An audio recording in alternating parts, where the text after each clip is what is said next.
Bonjour les amis, alors la nouvelle vidéo, aujourd'hui nous allons changer le calostar de la Fiat Panda, car le moteur il chauffe. Donc pour ça il faut démonter le support de batterie. Donc là je démonte le support de batterie.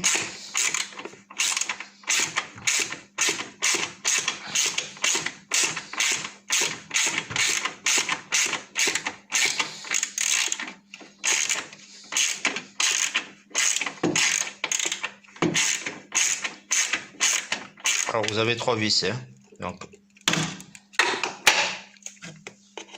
un ici, un ici et un carrément au fond là. Voilà.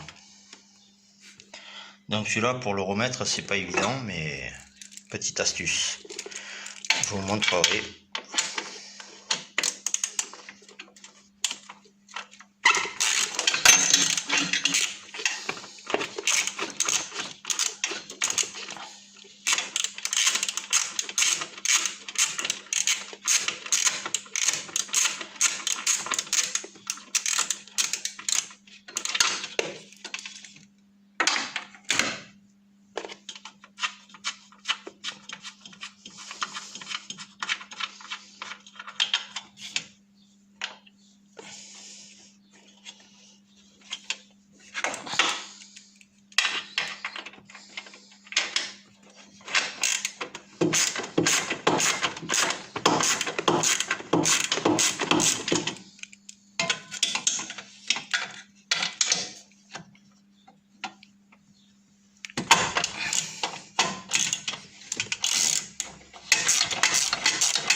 Alors, il faut déboîter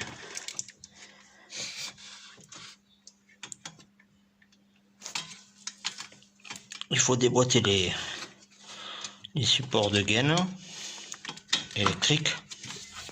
Alors, il y en a trois, donc une par là aussi.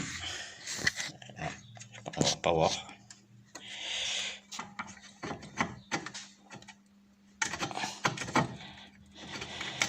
Voilà. Hop. Et une autre, la dernière, ici. Voilà.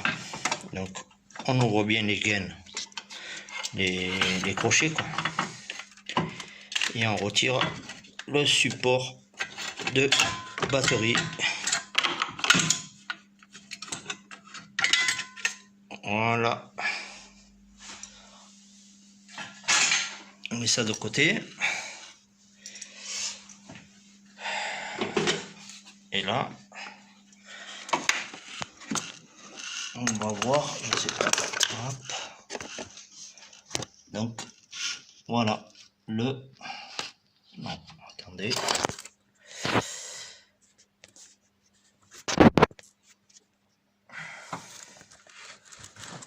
Là, si on va bien voir le...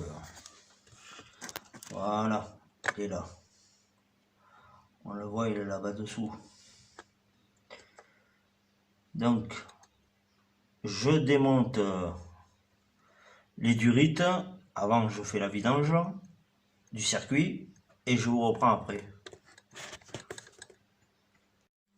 Donc voilà, j'ai démonté les durites et le calostar. Bon, j'ai pas pu filmer ça parce que avec une main c'est trop difficile. Donc là, il faut bien nettoyer le plan de joint. Et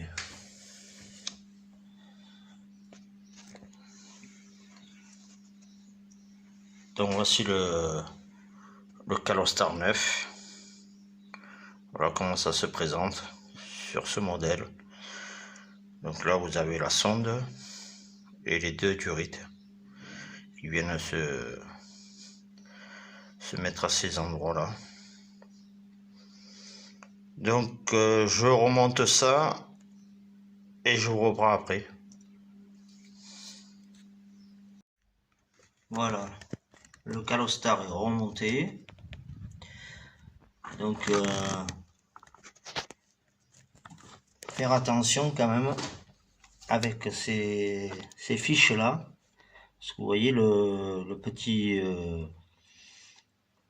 la petite comment dire, la petite patte jaune là. Avant de tirer dessus, il faut la remonter, il faut la déclipser et après il faut tirer sur la cosse.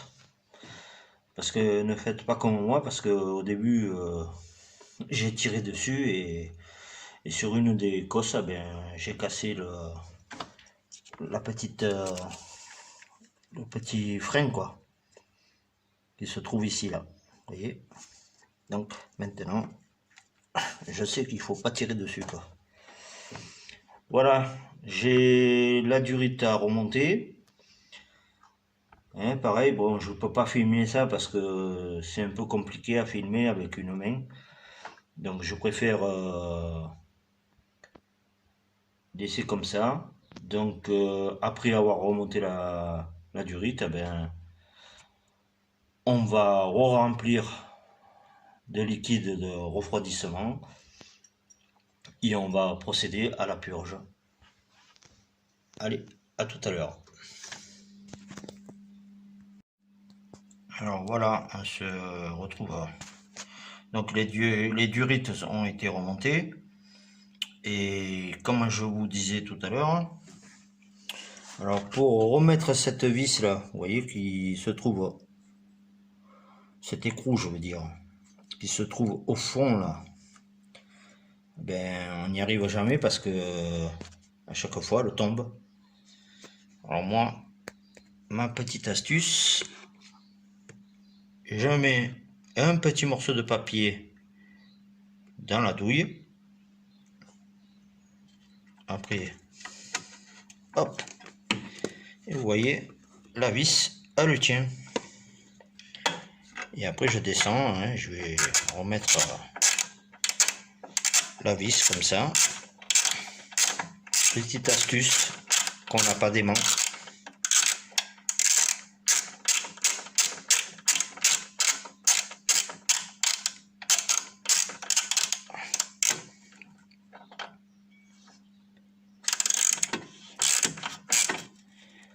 Voilà.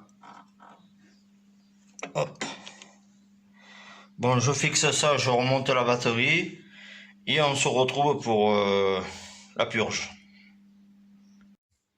Donc on se retrouve pour la purge du liquide de refroidissement. Alors, le RTA, il recommande d'ouvrir cette vis là, vous voyez, au niveau du remplissage du radiateur. Et il faut aussi ouvrir cette vis de purge, ici là. Vous voyez? Donc, vous ouvrez ces deux vis à fond.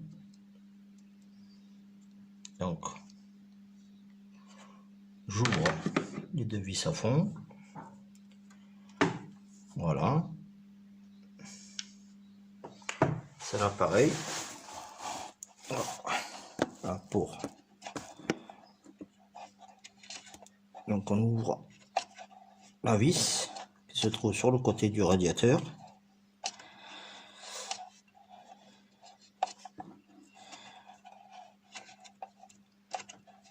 L'accès est un peu difficile.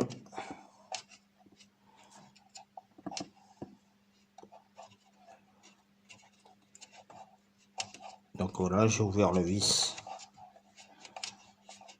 Il faut l'ouvrir complètement. Donc carrément la dévisser. Hein. Donc voilà, cette fameuse vis. Et moi je vous conseille de, vous voyez, j'ai vidangé le liquide de refroidissement. Bon, s'il est vieux, je vous conseille de ne pas le réutiliser. Bon, là, il est pas vieux, puisque j'avais fait la vidange avant la réfection, après la réfection du moteur. Mais pour qu'il garde toutes ses qualités, eh ben, il faut le changer. Il ne faut pas réutiliser du vieux liquide. Donc, je remplis, je fais la purge.